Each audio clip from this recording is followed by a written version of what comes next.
في صدر رضي الله تعالى عنهما يقول: وكان ابن عمر رضي الله تعالى عنهما يقول في أول أمره: إنها لا تنفر. ثم سمعته يقول: تنفر إن رسول الله صلى الله عليه وسلم رخص لهم.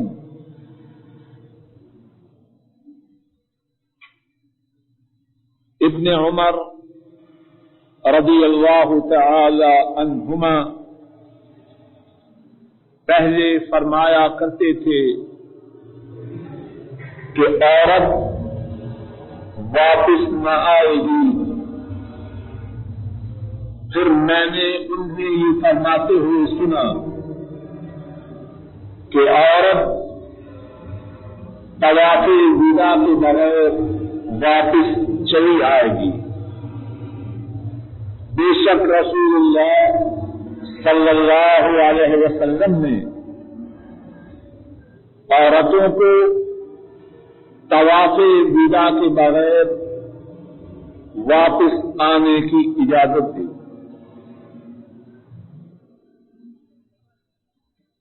گزشتہ درس میں اللہ کی توفیق سے اس موضوع کے متعلق گفتگو ہو رہی تھی. اگر کوئی عورت حج کے لیے جائے، حج کے سارے کام پورے کر چکے، باقی اس کا طواف وداع رہ جائے اور وہ بیمار ہو جائے، تو عورت کو اس بات کی اجازت ہے کہ بیماری کی وجہ سے طواف وداع کرنے کے بغیر واپس چلی آئے.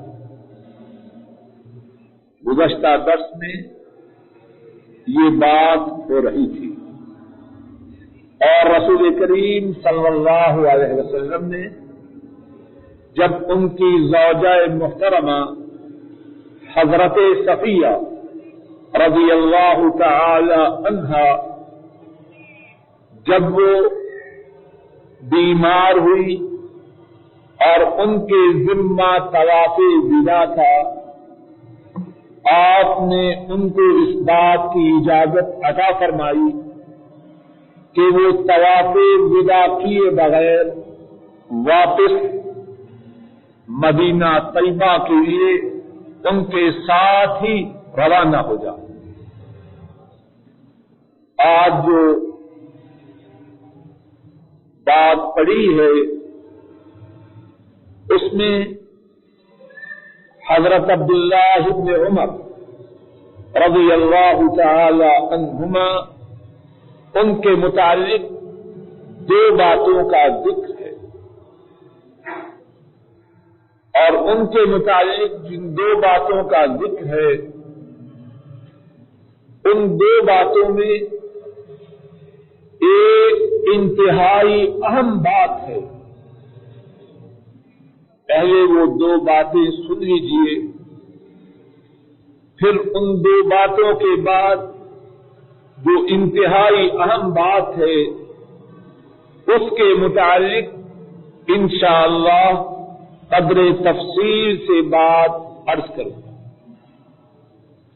عبداللہ ابن عمر رضی اللہ تعالی عنہما ان کے متعلق دو باتیں یہ ہیں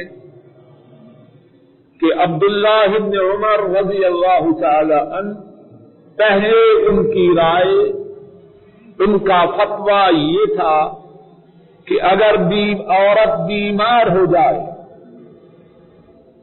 طواف وداع کرنے کے بغیر مکہ مکرمہ سے نہ نکلے، طواف وداع کرے پھر اس کے بعد مکہ مکرمہ سے روانہ ہو. یہ عبداللہ ابن عمر کے متعلق پہلی بات ہے۔ اور دوسری بات کہ عبداللہ ابن عمر نے رضی اللہ تعالی عنہما انہوں نے بیمار ہونے والی عورت کو اس بات کی اجازت دی کہ وہ طواف وداع کیے بغیر مکہ سے روانہ ہو جائے، اور اپنی دوسری بات کی تائید میں یہ فرماتے کہ رسول کریم صلی اللہ علیہ وسلم نے بیمار ہونے والی عورت کو طواف وداع کرنے کے بغیر مکہ سے جانے کی اجازت دی۔ یہ دو باتیں تو مسئلہ کے متعلق ہیں۔ ان دو باتوں میں ایک انتہائی اہم بات ہے، اور وہ بات وہ ہے جس کے سمجھنے میں ہم میں سے بہت سے لوگ غلطی کرتے ہیں۔ وہ بات کیا ہے؟ عبداللہ ابن عمر رضی اللہ تعالی عنہما، ان کا مقام، ان کا مرتبہ انتہائی بلند ہے۔ رسول کریم صلی اللہ علیہ وسلم نے انہیں جو لقب دیا وہ یہ تھا عبداللہ رجل صالح، کہ عبداللہ نیک آدمی ہے۔ کتنا بڑا لقب ہے، اور دینے والے کون ہیں؟ رسول کریم صلی اللہ علیہ وسلم۔ سارے صحابہ میں سے جن 6 صحابہ نے سب سے زیادہ احادیث بیان کی ہیں، ان 6 میں سے ایک حضرت عبداللہ ابن عمر ہے۔ اتنے بڑے صحابی ہیں، لیکن ان کا پہلا فتویٰ رسول کریم صلی اللہ علیہ وسلم کے فرمان کے برعکس، اور دوسرا فتویٰ اپنے پہلے فتویٰ سے رجوع کرتے ہیں، اور رجوع کے لیے دلیل یہ پیش کرتے ہیں کہ رسول کریم صلی اللہ علیہ وسلم نے جب عورت بیمار ہو جائے، طواف وداع اس کے ذمہ باقی ہو، اس کو واپس چلے جانے کی اجازت دی ہے۔ جب انہوں نے اجازت دی ہے، میرا بھی فتویٰ یہی ہے۔ کچھ بات سمجھ میں آئی کہ نہیں؟ ہمارے ہاں ایک بہت بڑی مصیبت یہ ہے، ہم یہ سمجھتے اور کہتے ہیں کہ فلاں نے جو یہ بات کہی، کیا وہ چھوٹا عالم ہے؟ ذرا اس بات کو توجہ سے سمجھیں۔ فلاں نے جو یہ بات کہی، کیا وہ چھوٹا عالم ہے؟ وہ بہت بڑا عالم ہے، سمندر ہے، متقی ہے، پرہیزگار ہے، کتنی باتیں کرتے ہیں۔ بات سمجھ لیجیے، کسی آدمی کا بہت متقی ہونا، بہت پرہیزگار ہونا، بہت بڑا عالم ہونا، اس سے یہ بات لازم نہیں آتی کہ وہ غلطی سے پاک ہو۔ کوئی کتنا بڑا عالم ہو، کتنا پرہیزگار ہو، کتنا بڑا فقیہ ہو، کتنا بڑا مفسر ہو، کتنا بڑا محدث ہو، کتنا بڑا شیخ ہو، وہ معصوم تو نہیں، اس پر آسمان سے وحی تو نہیں آتی۔ عبداللہ ابن عمر رضی اللہ تعالی عنہما، جس طرح کے ابھی عرض کیا، کتنی بڑی شخصیت ہے، اور انتہائی متقی، انتہائی پرہیزگار، اور رسول کریم صلی اللہ علیہ وسلم کی سنت کے انتہائی چاہنے والے، آپ کی سنت کے اتنے چاہنے والے تھے کہ دوران سفر ایسے بھی ہوتا کہ راستے میں چلتے چلتے راستے سے ہٹ جاتے اور قضائے حاجت کے لیے چلے جاتے، واپس آتے ساتھیوں کو بتلاتے کہ بات یہ تھی کہ میں نے رسول کریم صلی اللہ علیہ وسلم کو دیکھا، جب اس مقام پر پہنچے راستے سے ہٹ گئے اور قضائے حاجت کے لیے چلے گئے۔ میں نے چاہا کہ میں بھی ایسے ہی کروں۔ سنت کے کتنے شیدائی ہیں، اور سنن نبی داؤد میں ہے، رسول کریم صلی اللہ علیہ وسلم نے فرمایا کہ ہماری مسجد کا یہ جو دروازہ ہے، اگر ہم اس دروازہ کو عورتوں کے لیے مخصوص کر دیں، لو ترکنا هذا الباب للنساء، اگر ہم اس دروازہ کو عورتوں کے لیے مخصوص کر دیں، اور اب بھی مسجد نبوی میں اسی جانب ایک دروازہ ہے جس کا نام باب النساء ہے، دیکھا ہے کہ نہیں؟ باب جبریل کے پڑوس میں۔ آپ فرماتے ہیں اگر ہم اس دروازہ کو عورتوں کے لیے مخصوص کر دیں، راوی بیان کرتا ہے ابن عمر جب تک زندہ رہے اس دروازہ سے مسجد کے اندر داخل نہیں۔ آپ کے فرامین پر عمل کا کتنا جذبہ، اور آپ نے فرمایا عبداللہ رجل صالح لو قام من اللیل، اگر عبداللہ رات کو قیام کریں تو عبداللہ نیک آدمی ہے۔ راوی بیان کرتا ہے آپ کے اس فرمانے کے بعد کان عبداللہ لا ینام من اللیل الا قلیلا، آپ کے اس فرمانے کے بعد حضرت عبداللہ رات کو تھوڑا ہی سویا کرتے، سنت کے انتہائی شہدائی تھے، لیکن اس کے باوجود اس مسئلہ میں ابتدا میں بھولے کہ نہ بھولیے رسول کریم صلی اللہ علیہ وسلم نے اپنی زوجہ محترمہ حضرت صفیہ ان کو اجازت عطا فرمائی، تم بیمار ہو، حج کے سارے ارکان ادا کر چکی ہو، اب طواف وداع کیے بغیر مدینہ کے لیے روانہ ہو جاؤ۔ عبداللہ ابن عمر ان کا پہلا فتویٰ آپ کے اس فرمان کے خلاف تھا، اور کیوں خلاف تھا؟ ان کو آپ کا یہ فرمان نہ پہنچا تھا، انہوں نے آپ کا یہ فرمان نہ سنا تھا۔ اب اگر کوئی یہ کہے کہ چونکہ عبداللہ ابن عمر کو یہ فرمان معلوم نہ تھا اس لیے معاذ اللہ وہ جاہل تھے، تو وہ کہنے والا جاہل ہے یا عبداللہ ابن عمر جاہل تھے؟ وہ کہنے والا جاہل۔ اس سے عبداللہ ابن عمر کی شان میں کوئی فرق نہیں پڑتا۔ کون ہے وہ جو اس بات کا دعویٰ کر سکے کہ اسے سارے مسائل ہر وقت معلوم اور یاد؟ ہر عبداللہ ابن عمر ہی نہیں،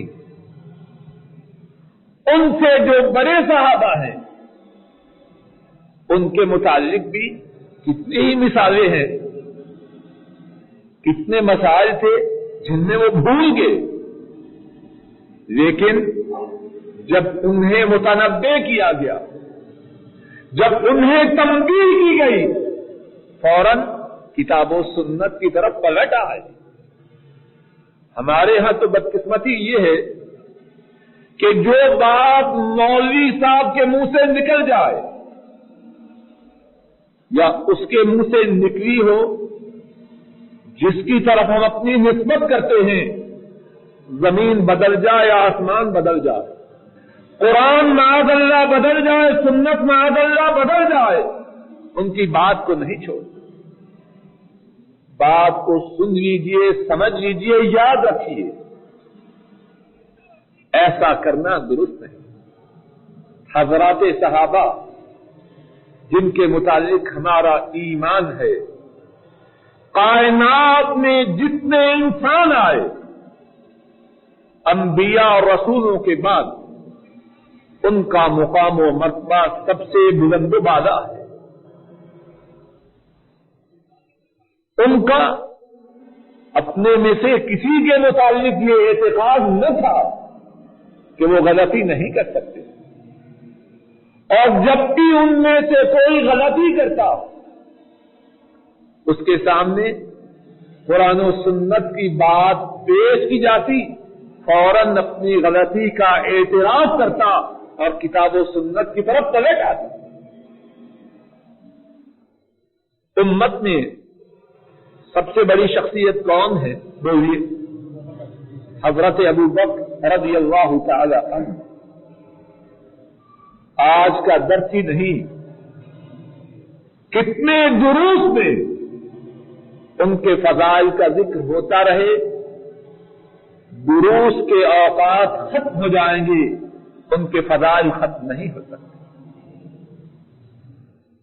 رسول کریم صلی اللہ علیہ وسلم کے مکہ کے ساتھی، ہجرت کے ساتھی، غار کے ساتھی، مدینہ کے ساتھی، آپ کے مصلے پر آپ کے وارث و جانشین،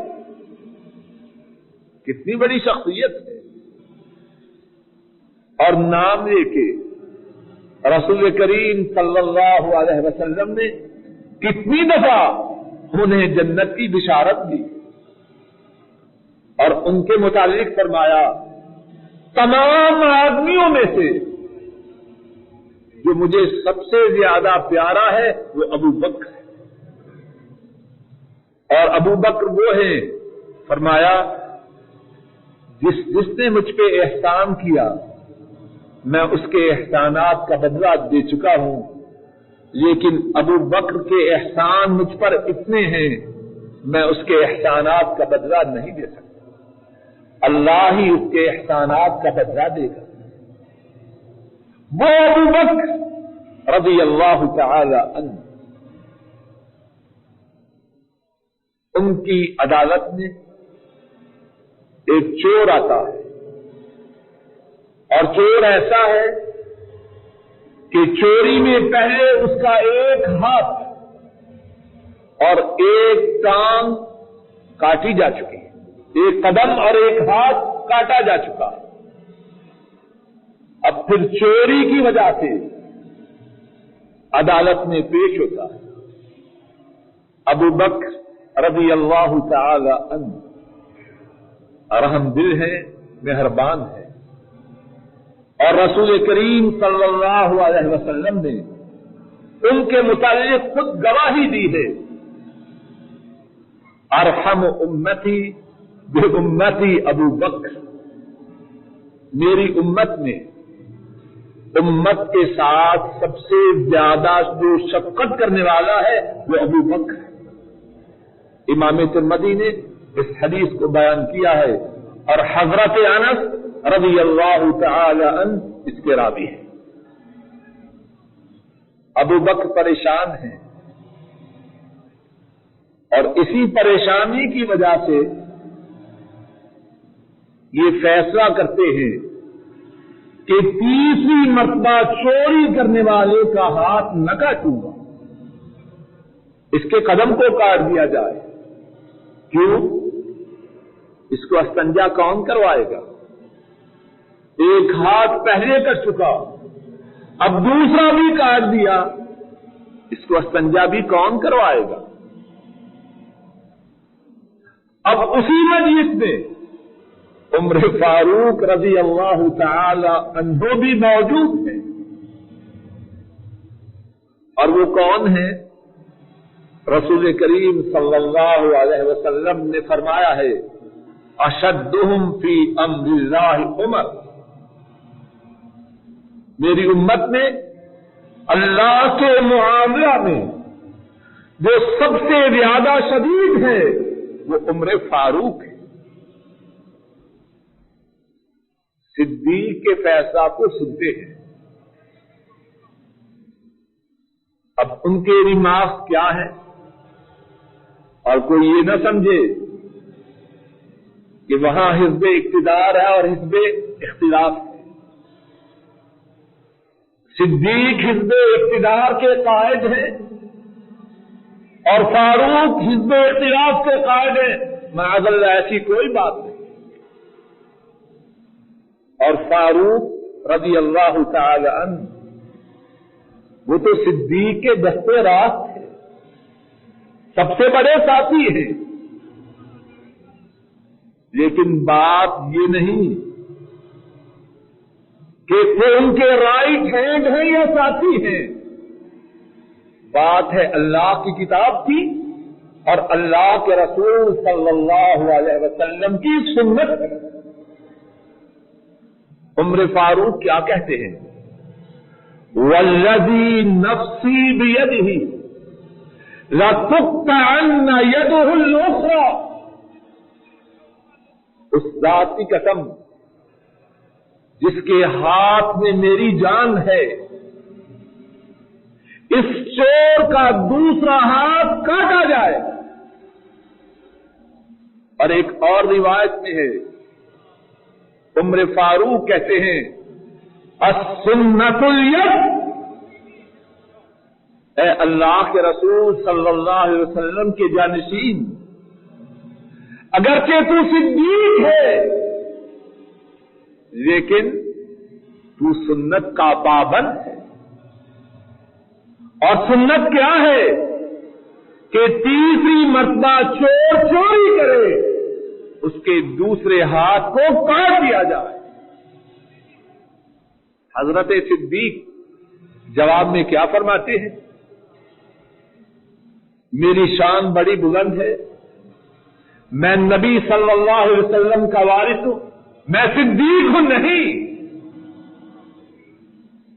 فوراً فرماتے ہیں السنت الید. سنت یہی ہے کہ چور تیسری مرتبہ چوری کرے اس کے ہاتھ کو کاٹا جائے. اور میں اس سنت کے سامنے سرنگوں. صدیق کی صدیقیت کا راز تو اسی میں ہے کہ وہ سنت کی پیروی کرنے والا ہے. اگر صدیق اپنی بات کو بدل رہے تو وہ صدیق نہ ہوتا، کچھ اور ہوتا. تو بات کیا عرض کر رہا تھا؟ حضرات صحابہ ان میں یہ بات نہ تھی کہ بات کہنے والا بہت بڑا ہے، بڑا متقی ہے، بڑا پرہیزگار ہے، بڑا عالم ہے، چونکہ اس نے یوں کہا ہے اس لیے یہ بھی ہے. جو معیار تھا، جو پیمانہ تھا، جو کسوٹی تھی وہ کتاب و سنت. اس کے خلاف جس کی بھی بات ہو، اگرچہ وہ صدیق ہو، نہ صدیق اپنی بات پہ اڑیں گے اور نہ صحابہ ان کی بات کو مانیں. خود عمر فاروق رضی اللہ تعالی عنہ ان کی سیرت پاک میں کتنے واقعات ہیں سنت سے ہٹے، فوراً تبدیل کی گئی، سنت کے سامنے سر تسلیم خم ہوئے.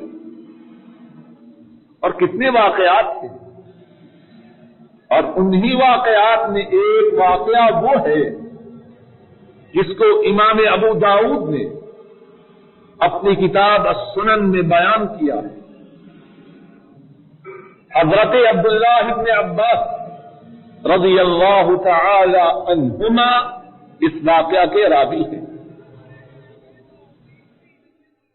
ایک مجنونہ، ایک دیوانی عورت بدکاری کرتی ہے. عمر فاروق رضی اللہ تعالی عنہ ان کے روبرو اس کا کیس آتا ہے، ساتھیوں سے مشورہ کرتے ہیں اور حکم دیتے ہیں اس بدکاری کرنے والی پاگل عورت کو رجم کر دیا جائے، اس کو سنسار کر دیا جائے۔ کچھ ساتھی اس دیوانی عورت کو پکڑتے ہیں تاکہ جا کر سنسار کر دے۔ راستے میں حضرت علی رضی اللہ تعالی عنہ وہ ان لوگوں کو دیکھتے ہیں اور ان کے ساتھ ایک دیوانی عورت ہے۔ فرماتے ہیں کیا بات ہے، کہاں جا رہے ہو؟ قصہ بتلاتے ہیں اس طرح یہ عورت دیوانی ہے، اس نے بدکاری کی۔ عمر فاروق رضی اللہ تعالی عنہ انہوں نے اس کو سنسار کرنے کا حکم صادر کیا۔ حضرت علی رضی اللہ تعالی عنہ ان کو روکتے ہیں، ایسے نہ کرنا، اور خود عمر فاروق رضی اللہ تعالی عنہ ان کے پاس پہنچتے ہیں، آ کے فرماتے ہیں کہ آپ کو اللہ کے رسول کی حدیث یاد نہیں صلی اللہ علیہ وسلم؟ آپ نے تو فرمایا 3 قسم کے لوگ ان سے قلم کو اٹھایا گیا، ان کو ذمہ داری سے مستثنا قرار دیا گیا۔ دیوانہ پاگل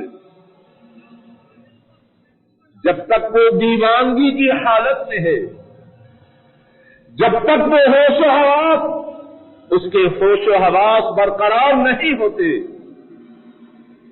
وہ مرفوع قلم ہے، اس کے اعمال کا اس سے محاسبہ نہ ہوگا۔